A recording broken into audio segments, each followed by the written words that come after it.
স্তব করা। ছত্তিশগড়ের যশপুর এমন একটি জায়গা যেখানে অগণিত সাপের বাস।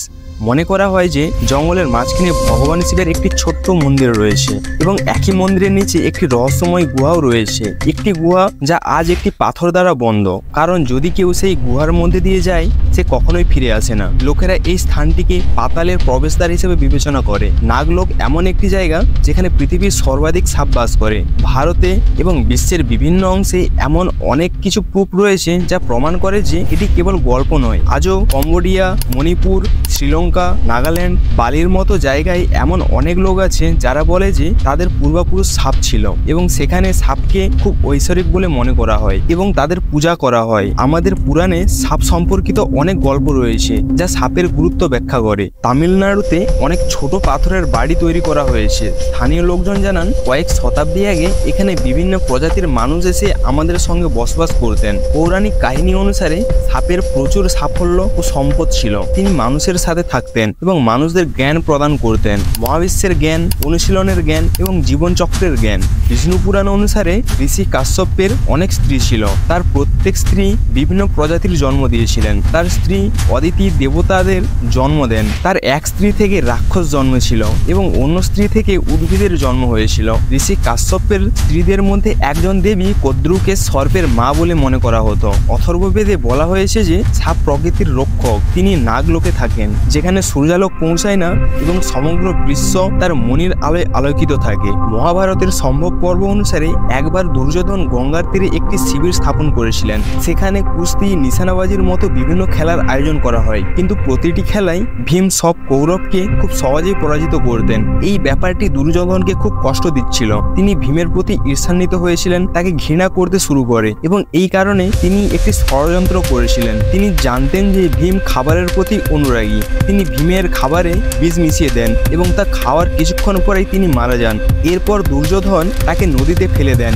এই গল্প অনুসারে সাপই তার জীবন বাঁচিয়েছিলেন। সাপ তাকে নাগলোকে নিয়ে যান। তাকে সেখান থেকে নাগরাজ বাসুকি 1000 হাতির শক্তি দিয়ে আশীর্বাদ করেছিলেন এবং ভীম আরও শক্তিশালী হয়ে ওঠেন। এছাড়াও মহাভারতের যুদ্ধে অর্জুন যখন পিতামহ ভীষ্মকে তীরের শয্যায় শুইয়ে দেন তখন তার মা গঙ্গা তাকে দেখে খুব দুঃখ পেয়েছিলেন। তিনি অর্জুনকে অভিশাপ দিয়েছিলেন যে তিনি তার নিজের পুত্রের হাতে মারা যাবে এবং তাই ঘটেছিল। একবার অর্জুনের সাথে তার ছেলের ঝগড়া হয় এবং সে তার নিজের ছেলের হাতে নিহত হয়। তখন উলুপি নামে একটি সাপ মেয়ে অর্জুনকে ভালোবাসত। তিনি নাগলোক থেকে মণি এনে অর্জুনকে জীবিত করেন এবং মা গঙ্গার অভিশাপ থেকে মুক্তি দেন। একসময় সমস্ত দেবতা তাদের ক্ষমতা হারিয়ে ফেলেছিলেন। সেই সময় সাপের রাজা বাসুকি তাকে সাহায্য করেছিলেন। আসলে একবার ঋষি দুর্বাসা ভগবান ইন্দ্রকে একটি মালা উপহার দিয়েছিলেন এবং ভগবান ইন্দ্র তা তার হাতিকে দিয়েছিলেন এবং হাতিটি ভেঙে ফেলেছিল। ঋষি দুর্বাসা এত ক্রুদ্ধ হয়েছিলেন যে তিনি সমস্ত বিশ্বকে অভিশাপ দেন এবং সমস্ত দেবতা তাদের ক্ষমতা হারান। তারপর ভগবান বিষ্ণুর আদেশে দেবতারা অসুরদের সাথে মিলিত হয়ে সমুদ্র মন্থন করতে গেলেন। তিনি সাপ বাসুকিকে মান্দারচল পর্বতের দড়ির মতো জড়িয়ে ধরে সমুদ্র মন্থন করতে লাগলেন। মন্থন থেকে 14 ধরনের অমূল্য জিনিসের উদ্ভব হয়। তাদের মধ্যে অমৃত ছিল সবচেয়ে মূল্যবান। এই অমৃত দিয়ে দেবতারা তাদের শক্তি ফিরে পেয়েছিলেন এবং যে বিষ বেরিয়েছিল শিবের সাথে বাসুকিও তা পান করেছিলেন। এতে খুশি হয়ে ভগবান শিব তার গলায় বাসুকিকে পরে নেন।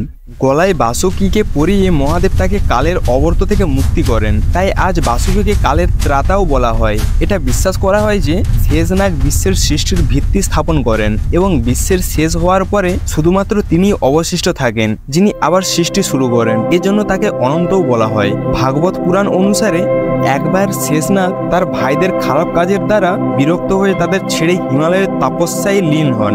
ভগবান ব্রহ্মা যখন তাকে কঠোর তপস্যা করতে দেখেন এবং এর কারণ জিজ্ঞাসা করেন তখন শেষনাগ উত্তর দেন যে তিনি তার ভাইদের খারাপ সঙ্গ থেকে দূরে থাকতে চান এবং মানব জাতির কল্যাণে কিছু করতে চান। শেষনাগের কথা শুনে ভগবান ব্রহ্মা খুশি হলেন এবং তিনি শেষনাগকে বর দিলেন। তিনি বলেন পাহাড়ের বন, সমুদ্র ইত্যাদির কারণে পৃথিবী খুবই ভারসাম্যহীন এবং কাঁপতে থাকে। তাই শেষনাগ পৃথিবীকে তার ফনার উপর তুলে নেয় যাতে পৃথিবীর ভারসাম্য বজায় থাকে। শেষনাগও তাই করলেন, যে মাটির নিচে পাতালে গিয়ে পৃথিবীকে তার ফনাতে তুলে নিল। তাদের কারণেই এই পৃথিবীতে ভারসাম্য রয়েছে। এই কারণেই ব্রহ্মাণ্ডের স্রষ্টা ভগবান বিষ্ণু শেষনাগে অবস্থান করেন।